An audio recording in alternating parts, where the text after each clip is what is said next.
जय हिंद सारा प्यारा विद्यार्थियों ने। और आज जो अब आप पढ़ना रहा वो पढ़ेगा पार्ट 4। हमारा जो लेसन चल रहा है कौन सा, प्रत्यक्ष एवं रक्त समूह। इसका पार्ट 4 में हम रक्तदान में पहुंच चुके हैं। तो अब देखते हैं, प्रत्यक्ष से स्टार्ट किया था और रक्तदान में अभी तक हमने पहुंच लिया। इस क्लास में आपका चैप्टर है वो रक्तदान है, अंगदान है, आनुवांशिक महत्व है रक्त का कंप्लीट हो जाएगा। और इस पार्ट में आपका लेसन है 4 पार्ट में, 4 पार्ट में आपका लेसन कंप्लीट हो जाएगा। और एक विशेष सूचना बता दूं कि इस लेसन से आपके 3 क्वेश्चन आएंगे और एक नंबर के, तो एक लाइन याद जरूरी है, मोस्ट लाइन है, ठीक है।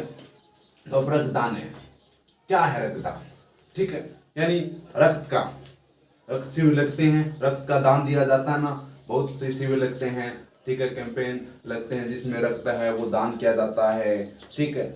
और कुछ को रक्त है वो आदान भी किया जाता है, यानी किसी के रक्त की कमी हो गई, शरीर में चोट लगने से रक्त बह गया तो उस रोगी को रक्त दिया भी जाता है, ठीक है ना। तो ये हम पढ़ने वाले हैं रक्तदान शॉर्ट, ठीक है। स्क्रीन शॉट ले लो पहले तो, यहाँ देखो नोट्स आ कितनी बढ़िया नोट्स, ठीक है, ले ली स्क्रीन शॉट ले लो यार, 1 मिनट लगे कि स्क्रीन शॉट ले ला गया कि देखो दिख ही ला गया। हाँ, ये एक ऐसी विधि है, कौन सी, रक्तदान।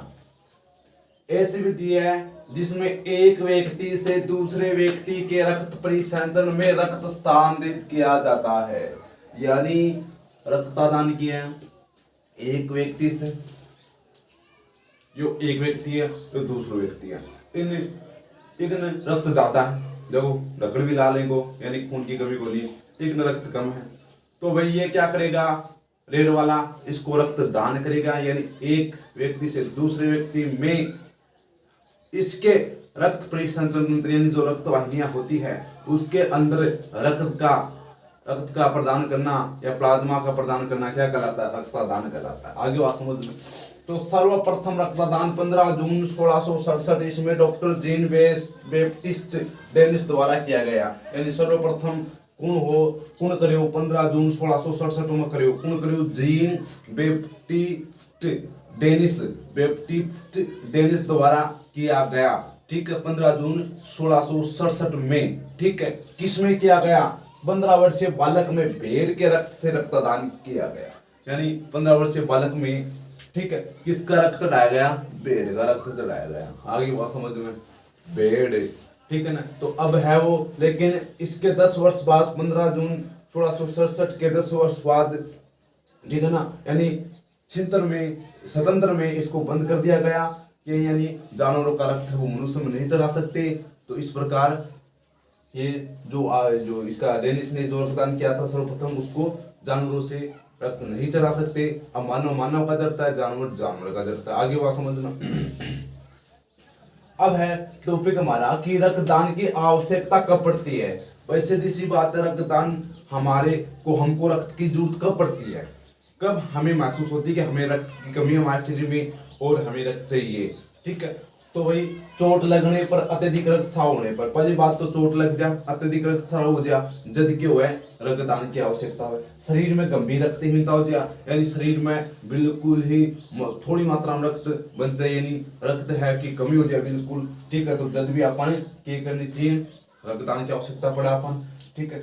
शल्य चिकित्सा के दौरान, यानी चीर फाड़ी के दौरान डॉक्टर भाई साहब ऑपरेशन करा बड़ा, ठीक है, आईसीयू ले जाके भी चीर फाड़ी करे तो भी रक्त को क्यों है, रक्त तो भावे और भी टाइम भी अपन के पड़े रक्त की जरूरत पड़े, ठीक है। रक्त में बिंबाणुता की स्थिति में, यानी बिंबाणु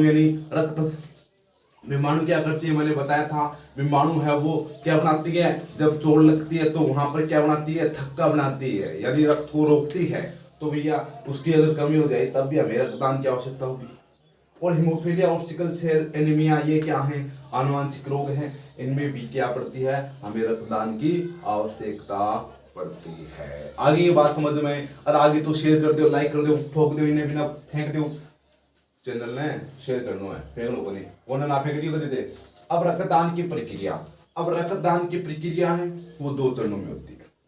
रक्तदान की प्रक्रिया 2 चरणों में होती है। पहला चरण कौन सा है, रक्त संग्रहण, यानी पहले तो क्या किया जाता है, रक्त का संग्रहण किया जाता है। तो इसमें जो इससे पहले दाता के स्वास्थ्य का परीक्षण करना है, ठीक है। यानी पहले तो जो देने वाला ना हट्टा कट्टा नौजवान उसका कटवा दिया, भैया तेरे तू देने वाला है रक्त, उसको बुलाकर कहते हैं प्यार से, हाँ पहले इसका टेस्ट किया जाता है, उसको सेव संतरे खिलाकर हाँ भैया अब लौट दिया, ठीक है ना। तो इसका परीक्षण किया जाता है, दाता का जो देने वाले का स्वास्थ्य परीक्षण किया जाता है। स्वास्थ्य परीक्षण के बाद उपयुक्त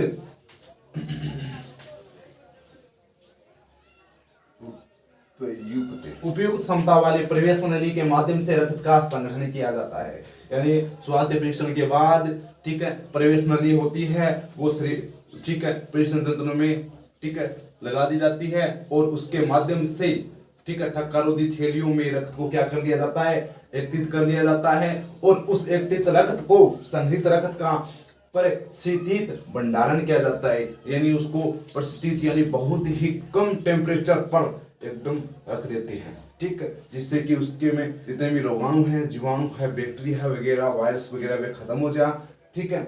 अब संग्रहित रक्त की कई प्रकार की जांचें कर ली जाती है, ठीक है, जांचें कर ली और रक्त संग्रहण के बाद दाता को कुछ समय तक चिकित्सक की निगरानी में रखा जाता है। यानी जो दाता हो ज्यों रुधिर आप प्राप्त करियो बिन थोड़ी देर की न रखा, डॉक्टर के निगरानी में रखा, आमने सामने रखा, क्योंकि रक्त दियो है, कंठ भी कभी लागत चरण होगा शरीर में, चरण होगा शरीर में, तो इन्हें भी ना वो भी कोई शो का बाड़ो न कर ले, रक्त तो दियो खुद भी, है ना। तो क्यों हो गया आपको रक्तदान की प्रक्रिया में रक्त संग्रहण कर लियो आप, स्टेप 1 कंप्लीट हो गयो। अब स्टेप 2 में आ जाओ आदान। अब होगा आदान, यानी जिसको रक्त की जरूरत है उसको, ठीक है, आदान करना है, रक्त यानी देना है। रक्त को हमने इकट्ठा कर लिया, अब देना है। अब आदान से पूर्व रोगी व दाता के रक्त समूह का मिलान करना आवश्यक है। यानी आदान यानी रक्त देने से पहले, रक्त चढ़ाने से पहले रोगी और जो देने वाला था दाता, उसका रक्त का दोनों रक्त समूह एपीओ और आरएच कारक दोनों समान होने चाहिए। अगर असमान है तो भैया प्रतिरक्षी बनेंगे एक दूसरे के विपरीत, और रोगी के रक्त शरीर को वो नष्ट करेगी, और रोगी नष्ट करेगी तो वही रोगी के लिए हालत हो जाएगी गंभीर, ठीक है। तो भाई आदान प्रक्रिया शुरू करने से 30 मिनट पहले संग्रहित रक्त को निकालते हैं। यानी चढ़ाने से रोगी का रक्त चढ़ाने से पहले कितने मिनट पहले निकाला है भी रक्त ने, संग्रहण रक्त ने कितने मिनट निकाला है, ओनली 30 मिनट्स, यानी 30 मिनट पहले निकाला है भी, ठीक है। अब रक्त केवल अंतःशिरात्मक रूप से दिया जाता है। यह प्रक्रिया 4 घंटे तक चलती है। और रक्त किस विधि से दिया जाता है रोगी को, अंतःशिरात्मक विधि द्वारा प्रवेशने के माध्यम से वो रक्त वापिस चढ़ा दिया जाता है। और रोगी में आदान प्रक्रिया चलते समय दवाइयां भी दी जाती है। क्यों, कभी कभी रोगी के आदान प्रक्रिया के दौरान जबर ठंड बुखार, ठीक है, सिर दर्द और लग जाए तो भी टाइम बार बार में बिन दवाई दे के भाई तू पड़े हो रहा है, चुपचाप से डाले रखते है ना, नहीं और की कबाड़ो वो, ठीक है। अब रक्त के स्रोत के आधार पर रक्तदान 2 प्रकार का होता है मेरे प्यारे विद्यार्थियों। कितने प्रकार का होता है? रक्त के स्रोत के आधार पर रक्तदान 2 प्रकार का हुआ है। अरे कौन कौन सा हुआ है? एक तो है समजात आदान और एक वह समजीवी आदान। समजात आदान किसे कहती हैं? वह आदान जिसमें जो रोगी होता है उसको रक्त दूसरे व्यक्ति का चढ़ाते हैं, वो तो होता है समजात आदान। समजीवी आदान यानी जो रोगी होता है उसी का ही रक्त उस पर चढ़ाना क्या कहलाता है? समजीवी आदान कहलाता है। आगे बात समझ में ठीक है। अब रक्तदान के दौरान बरती जाने वाली सावधानियां, वही रक्तदान के दौरान क्या क्या सावधानी बरतनी चाहिए वह देखो। दाता व रोगी दोनों का रक्त समूह का मिलाना आवश्यक है, या पहली सावधानी है दोनों को रक्त है मिलना चाहिए, नहीं तो सावधानी की जगह ऐसी घटना घट जाएगी, डॉक्टर जी समझ में नहीं आओगी। आरएच कारक का भी मिलान आवश्यक है, ठीक। दाता के रक्त में हानिकारक रोग कारक ना होने की जांच होनी जरूरी है। यानी जो देने वाला रक्त है ना, उसके रक्त में पहले जांच करनी जरूरी है कि भाई रक्त में कोई हानिकारक जीवाणु, बैक्टीरिया, कोई वायरस, कोई इसी हानिकारक तत्व न जो आप जो रोगी देगा वो रक्त जाके भी कभी वो रोग लग जाए तो पहली चोट क्या है उस जो देने वाले की उसका रक्त की भी क्या होती है, जांच होती है। संग्रहित रक्त का सावधानी पूर्वक परिस्थित भंडारण करना, यानी सावधानी पूर्वक जो रक्त अपन दाता ने जो दिया था उसका एकदम सावधानी पूर्वक भंडारण करना। परिस्थिति यानी उसको कम टेम्परेचर पर कैसे रखना है वो सावधानी से रखना चाहिए। आगे बात समझ में। अब आगे देखो, किसी भी स्थिति में रक्त को प्रदूषण से बचाना है, यानी प्रदूषण से यानी जीवाणु वायरस से किसी भी परिस्थिति हो उसमें रक्त को हमें बचाना है, संग्रहित रक्त को बचाना है, संग्रहण एवं आदान चिकित्सक की उपस्थिति में करवाना है। दूसरी, ठीक है, पांचवा क्या है, छठा है, पांचवा है, जो भी है पांचवा है, तो यानी संग्रहण, एक तो संग्रहण और रक्त आदान, ठीक है, दाता से रक्त का संग्रहण और रोगी पर रक्त का आदान, दोनों डॉक्टर की जिम्मेदारी पर होना चाहिए। अगर थे खुद ही आदान कर लग जाओ और खुद ही संग्रहण कर लग जाओ तो खुद करता ही रह जाओगा थे, ठीक है ना। असावधानी के कारण होने वाली रोग, ठीक है, यानी अगर सावधानी न बरती रक्तदान के दौरान तो कौन कौन से रोग हो सकते हैं। HIV फर्स्ट, HIV 2, HIV क्या है, वायरस है, ह्यूमन इम्यूनो डिफिशियंसी वायरस है, ह्यूमन इम्यूनो डिफिशियंसी वायरस है, जिससे क्या होता है, एड्स होता है, ठीक है। अगर असावधानी बरती तो, ठीक है, यानी जो दाता है, ठीक है, उसकी सुई रोगी के चढ़ा दी जाती है तो वही दो के उत्कों का क्या हो जाएगा, संक्रमण हो जाएगा, जिससे एड्स हो सकता है।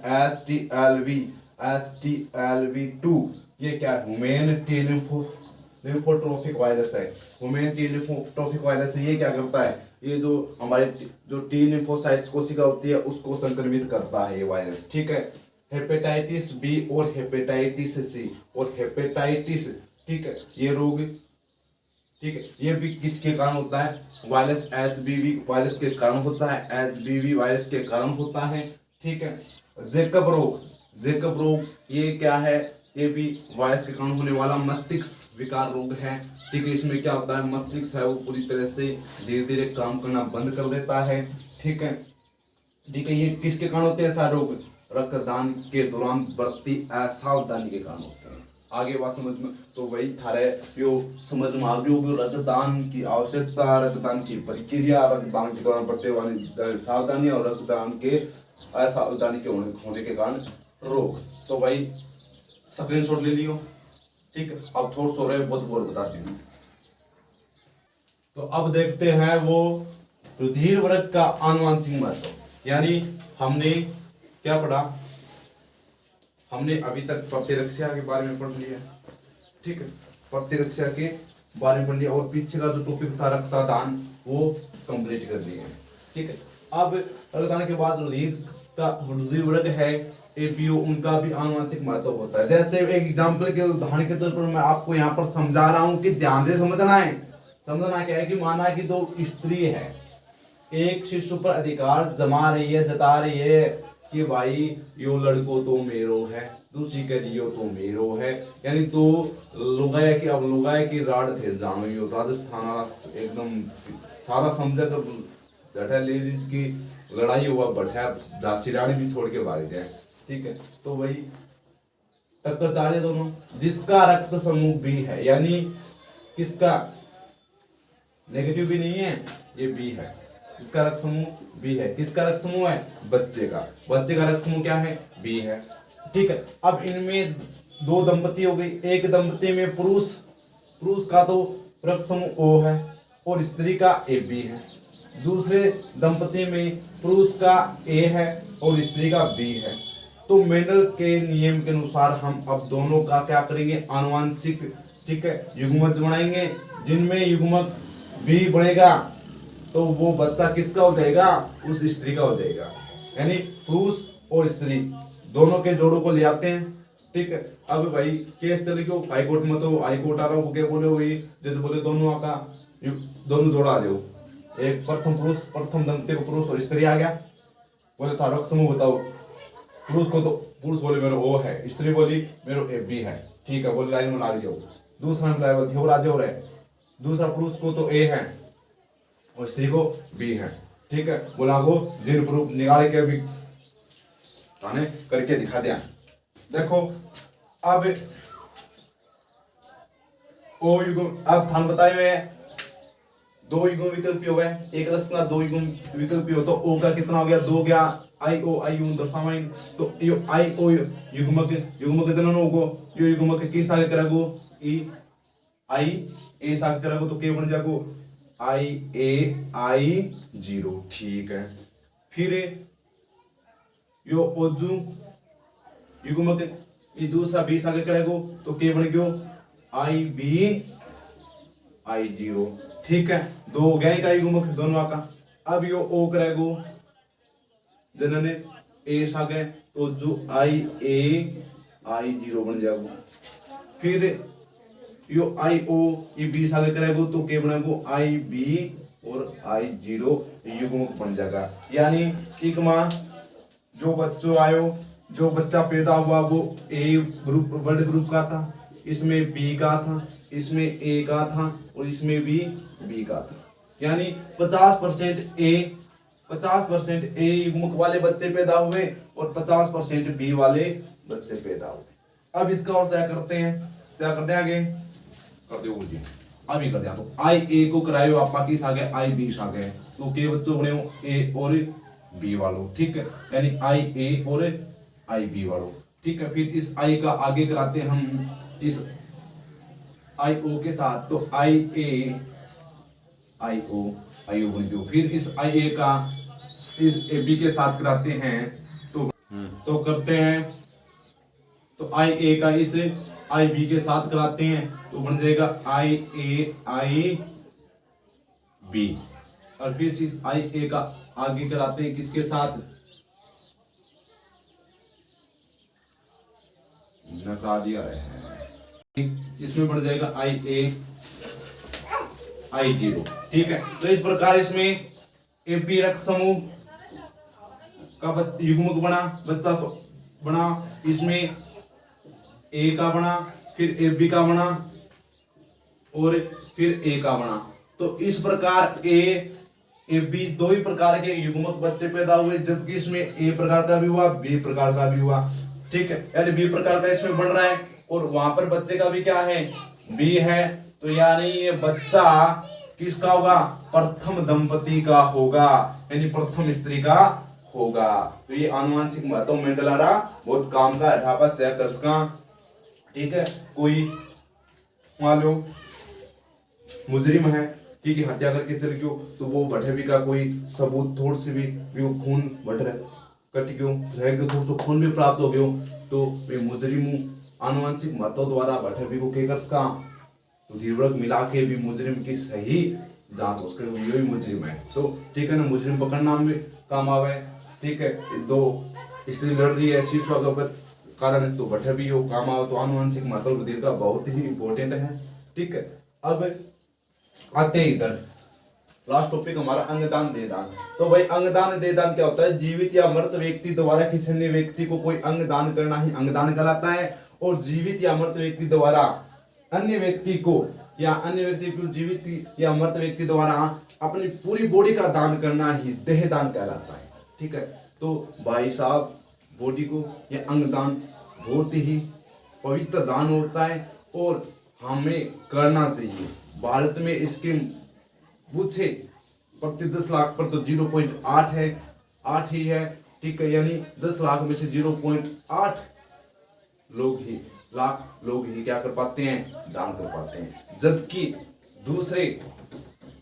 दूसरे देशों की बात करें, विकसित देशों में अमेरिका ऑस्ट्रेलिया इन देशों की बात करें तो इनमें 10 लाख में से जो दान करने की दर है वो कितनी है 10 से 30% है, जबकि हमारे में 0.8% ही यह दर है। आगे बात समझ में। तो भाई एक निष्प्रभाव देश से करीब 50 लोगों की मदद की जा सकती है। यानी एक निष्प्रभाव यानी एकदम सुरक्षित शरीर से, ठीक है ना, निष्प्रभावी शरीर से कम 50 जरूरतमंद लोगों की हम आवश्यकताओं को पूर्ति कर सकते हैं। ठीक है, बच्चे से लेकर 90 वर्ष के बुजुर्ग भी दान कर सकते हैं। तो दान 90 साल तक बुजुर्ग भी कर सकते हैं। बच्चा अगर 18 साल से नीचे है तो उसको उसके माता पिता से इजाजत लेनी जरूरी है। ठीक है ना। भारत में हर वर्ष 2 लाख गुर्दों की आवश्यकता होती है। तो कितनों की आवश्यकता है, गुर्दों की कितनी की आवश्यकता होती है, 2 लाख की आवश्यकता होती है। जबकि मिलते कितने हैं 7,000 से 8,000 और तो बेचारा के एक रह गया। ठीक है, तो इसी प्रकार करीब 50,000 लोग हृदय प्रत्यारोपण के आस में बैठे रहते हैं। हृदय हर्ट प्रत्यारोपण के हर्ट खराब हो जाता है, हर्ट फेल हो जाता तो उसमें मिलता कितने लोगों को है? 50 लोगों को जरूरत होती है हर साल और मिलता है सिर्फ 10 से 15 लोगों को। और हर वर्ष 50 लोगों को यकृत लीवर की जरूरत होती है, लेकिन मिलता कितने को है? 700 व्यक्ति। तो ये भारत की आदत है, क्योंकि यहाँ पर हमारे जो भारतीय हैं वो दान नहीं करते हैं। और भाई भारत के संतों ने, ठीक है, जो सुश्रुत थे, ठीक है ना, सुश्रुत थे प्राचीन दार्शनिक भारत के, उन्होंने अपनी हड्डियों तक का भी दान कर दिया था, हड्डियों तक का भी दान कर दिया था। और भारत के जितने भी जो संत थे वो कहते हैं कि अंगदान, देहदान वो एक पवित्र दान होता है, उससे बढ़कर कोई बड़ा दान होता ही नहीं। क्यों होता है? अरे क्योंकि हम क्या रहते हैं, अगर व्यक्ति मर भी गया लेकिन उसके अंग दूसरे व्यक्ति में जिंदा रहते हैं, यानी वो जिंदा रहता है, ठीक है, यानी मरने के बाद भी वो जिंदा रहता है व्यक्ति, ठीक है। तो अंगदान करना जरूरी है, बहुत ही आवश्यक है अगर भारत को और आगे विकसित ले जाना है। क्योंकि विकसित देश में लोग क्या करते हैं, अपनी बॉडी का दान करते हैं, जिससे वो क्या है, आज भारत से आगे है, ठीक है। जबकि लोग संत वगैरह भी कहते हैं कि भाई पवित्र सबसे पवित्र दान है, ठीक है।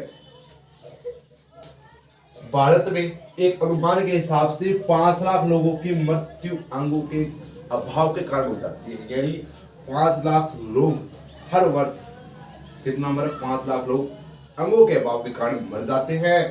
जबकि भारत में दान करने वाले व्यक्तियों के प्रति 10 लाख में से 0.8% लोग दान करते हैं, जबकि विकसित देशों में ये है 10 से 30% है। तो देखो विकसित देश तभी वो विकसित है भैया, ठीक है, विकसित है। तो भाई क्यों ना हम किसी दूसरे के काम आए। मरने के बाद, अरे मरने के बाद क्या है, मिट्टी में मिलना, आपको आपकी बॉडी मिट्टी में मिलेगी, क्यों ना उस को जीवित रखे, लोग हमें याद करें। तो क्यों ना हम दान करें, अंग का दान करें। हाँ, अब देह दान तो तब होता है जब आप मानसिक चोट लगे, अगर आप मस्तिष्क चोट से मर जाते हैं, ठीक है, तब है वो देह दान होता है, क्योंकि उसमें मस्तिष्क है वो काम करना बंद कर देता है, जबकि शरीर के और अंग है वो चालू रहते हैं कार्य करने के लिए, तो तब वहां पूरी बॉडी का दान हो सकता है, ठीक है, वरना अंगदान ही होगा, ठीक है। और 6 घंटे के भीतर है वो अंगदान करना आवश्यक है, ठीक है। और भारत के जो क्रिकेटर हैं गौतम गंभीर, उन्होंने पहले ही घोषणा कर दी है कि भाई जो मैं मरूंगा तो मेरी मृत्यु होगी, तो मेरी मृत्यु के पश्चात मैं मेरे अंगों का दान करूंगा। तो वो व्यक्ति महान में ही एक देशभक्त है, एक महात्मा है। क्यों ना हम भी गौतम गंभीर और भी हमारे उसके मुख्यमंत्री ने, पश्चिम बंगाल के मुख्यमंत्री ने भी अपना अंगों का दान किया था, क्यों ना हम भी अपने अंगों का दान करें, जिससे दूसरे लोगों की जिंदगी बच जाए, ठीक है। और इसी तर्ज पर अंगदान को प्रेरित करने हेतु भारत सरकार हर वर्ष 15 अगस्त से 2 दिन पहले 13 अगस्त को अंगदान दिवस के रूप में मनाती है, अंगदान दिवस के रूप में मनाती है। तो अंगदान करना जरूरी है, जरूरी आपके इच्छा के अनुसार है। अगर आपकी इच्छा है तो आप करिए, क्यों जरूर करिए, क्योंकि बॉडी है आपकी, कोई काम के नहीं रहेगी मरने के बाद। क्यों नहीं, तो दान करने के बाद क्या आपके अंग किसी दूसरे व्यक्ति के काम आ जाए, ठीक है, आपको दुनिया याद करे। तो अंगदान, मेरा तो कहने का मतलब अंगदान जरूर करें भारत में। और क्लास आपकी कंप्लीट हो चुकी है और आप स्क्रीनशॉट ले लो, ठीक है, और लेसन आपका कंप्लीट हो चुका है। अब मैं इसके सारे प्रश्न उत्तर आपको डाल दूंगा, वो प्रश्न उत्तर देख लेना। तो जय हिंद, जय भारत।